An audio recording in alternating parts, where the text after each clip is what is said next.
June 19, 1944. 14,000 feet above the Philippine Sea. The sun is a white, searing hole in the sky, reflecting off an endless expanse of blue ocean and the stark, painted decks of the most powerful naval fleet Japan has ever sent to sea. On the bridge of the super battleship Yamato, a leviathan of steel and pride, there is a tense anticipation. The air crackles with radio traffic, the low thrum of engines, and the scent of salt and hot metal. Look up. Squint against the glare. At first, they are just specks, a scattering of dark dots against the vastness, growing steadily, relentlessly larger.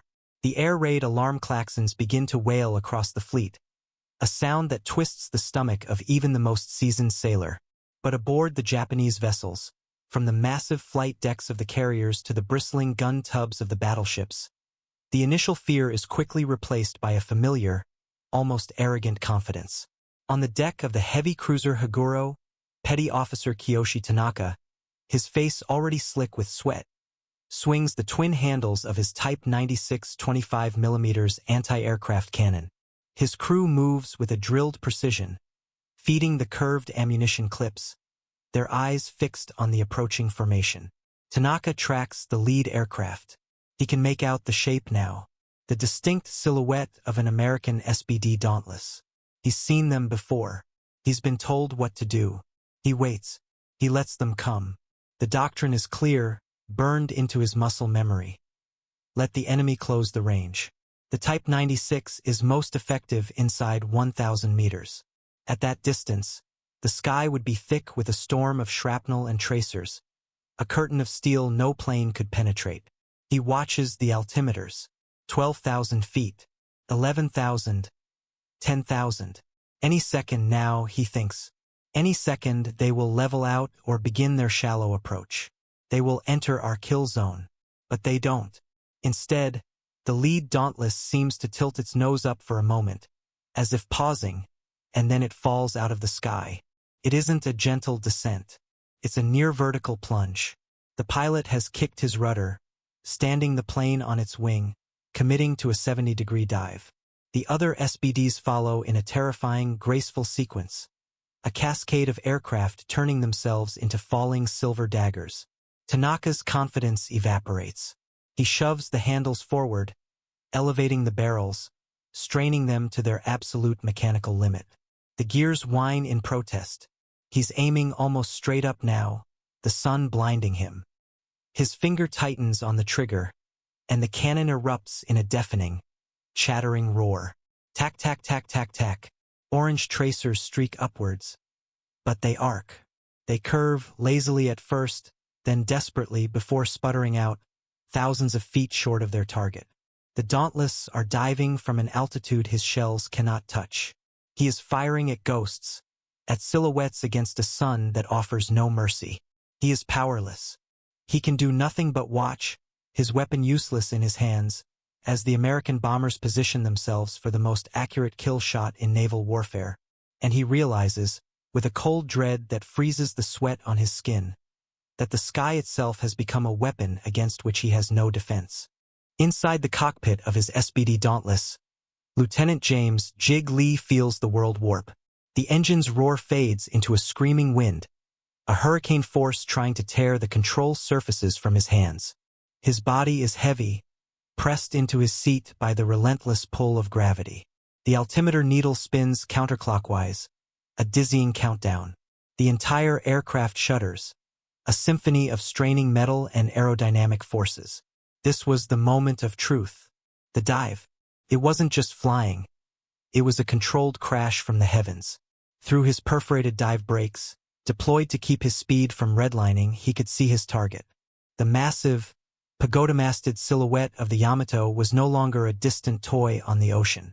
It was growing, expanding, filling his entire windscreen. It was no longer a ship. It was a geometry problem.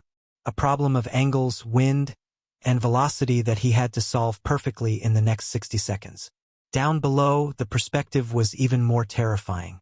For the Japanese gunners like Tanaka, the geometry was one of helplessness. The American bombers weren't just high. They were positioned in a kill zone the Imperial Japanese Navy had never planned for. Their entire anti-aircraft doctrine was built for defense against low-flying torpedo bombers or level-flight bombers. It was a horizontal war. The Dauntless pilots were fighting a vertical one. The Type 96 cannons, the primary close-range defense of the fleet, had a maximum effective vertical range of about 1,000 meters, just over 3,000 feet. The American pilots were initiating their dives from over 14,000 feet. They were spending nearly 10,000 feet of their descent in a state of perfect, untouchable immunity. The frantic flak bursts from the heavier 5-inch guns were creating black puffs of smoke far below the diving aircraft, a futile display of pyrotechnics that only served to highlight the American safety. The gunners weren't just missing. They were firing at an empty layer of sky the enemy had already vacated. And all the while, the SBDs kept falling. For the men on the ships, the silence from the diving planes was as menacing as the scream of the engines. There was no sound but the wind and the pounding of their own hearts, a dreadful quiet before the inevitable impact. They were trapped on a floating island, watching the approach of their executioners, unable to lift a finger to stop them. The very tactic designed to ensure pinpoint accuracy had also granted the Americans the ultimate shield. They had turned the sky into a sanctuary, and their descent into a judgment. The single hit on the Yamato was a shock. But what followed was a systemic collapse. For the American air groups, this was not a matter of luck, but the validation of a brutal new equation. One after another, the dauntless dive bombers performed their terrifying plunges. The sky was now filled with them, each one tracing a singular, unwavering line of death from the unreachable heavens to a specific point on the Japanese fleet. The carrier Hayo took a devastating hit forward. Its flight deck peeled open like a tin can, aviation fuel igniting into a firestorm that raced through its hangar bays.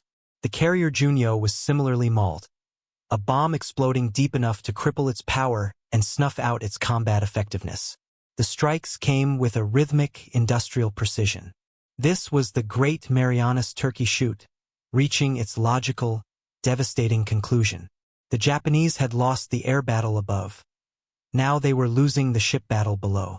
On the bridges of the Japanese task force, a cold, horrifying realization was setting in. Admiral Ozawa's staff officers watched the carnage unfold through their binoculars, their faces ashen. Their entire naval strategy, the Kantai-Kessen or decisive battle doctrine, was built around luring the American fleet within range of their super battleships and elite carrier aircraft. They had envisioned a close-range, swirling melee where their courage and skill would triumph. But the Americans had refused to play the game. They had invented a new one. They had turned courage into a mathematical variable, and skill into an engineering problem. The Dauntless, a plane the Japanese had openly dismissed, had become the arbiter of a new kind of warfare, one fought not on the surface of the sea, but along a vertical axis the Japanese could not contest. Their magnificent ships, the pride of the empire, were not being defeated in a fair fight. They were being systematically dismantled by a weapon they could not touch, following a doctrine they could not counter.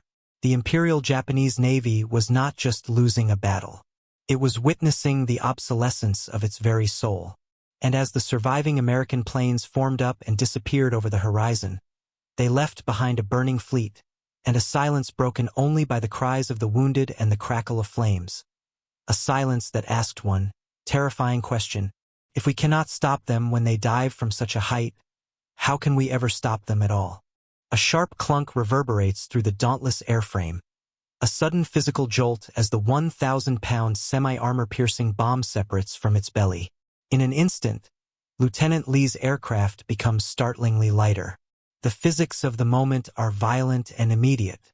He cuts the dive flaps and hauls back on the control stick with both hands, every muscle straining against the crushing G-forces.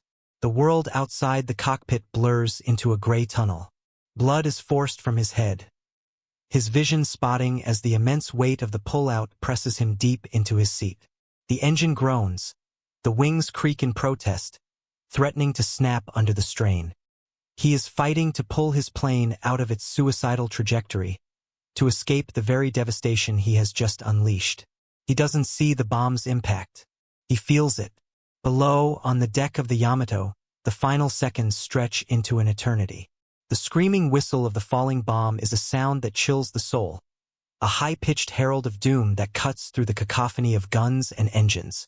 For Petty Officer Tanaka, looking up from his useless cannon, the descending Dauntless is a black cross etched against the sun, and the bomb is an invisible point of death, calculated with mathematical certainty.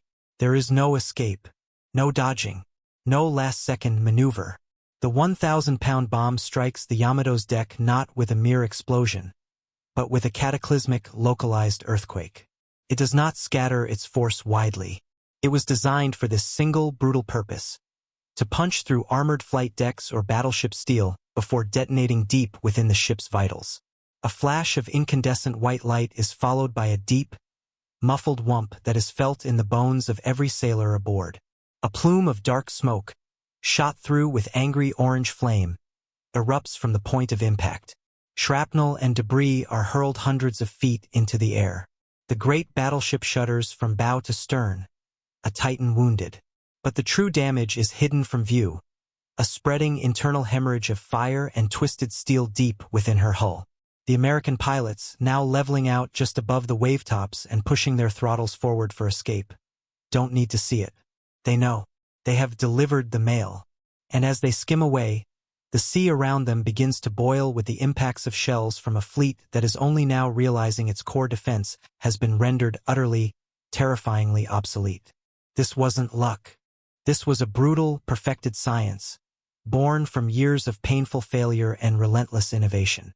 While the Japanese gunners grappled with a nightmare they'd never envisioned, the American pilots were executing a drill they had practiced until it was muscle memory. The entire sequence, the rollover, the dive, the release, the gut-wrenching pull-out, was a cold, mechanical ballet. The key was the Dauntless itself. To a casual observer, it was an ungainly plane, a slow but deadly relic. But in a near-vertical dive, it was transformed. Its perforated dive brakes were the secret. They turned a freefall into a controlled, steady descent, holding the aircraft at a survivable 250 knots. This stability was everything. It made the Dauntless not a falling bomb, but a stable, flying gun platform. The pilot wasn't just aiming, he was flying the bomb onto the target. Inside that shuddering cockpit, Lieutenant Lee's world had narrowed to his telescopic bomb sight and the ship growing in his windscreen. His left hand was on the throttle, his right on the stick, his thumb hovering over the bomb release. He wasn't just fighting gravity and flak.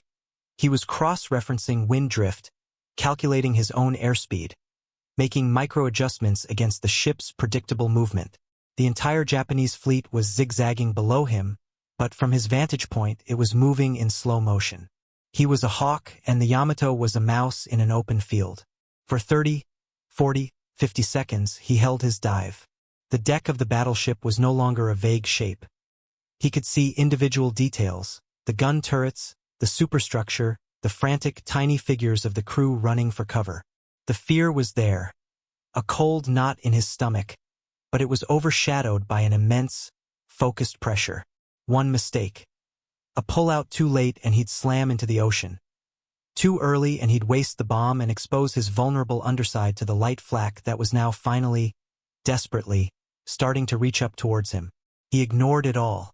The tracers, the shaking plane, the screaming in his ears. His eyes were locked on the target. The crosshairs settled. He stopped breathing.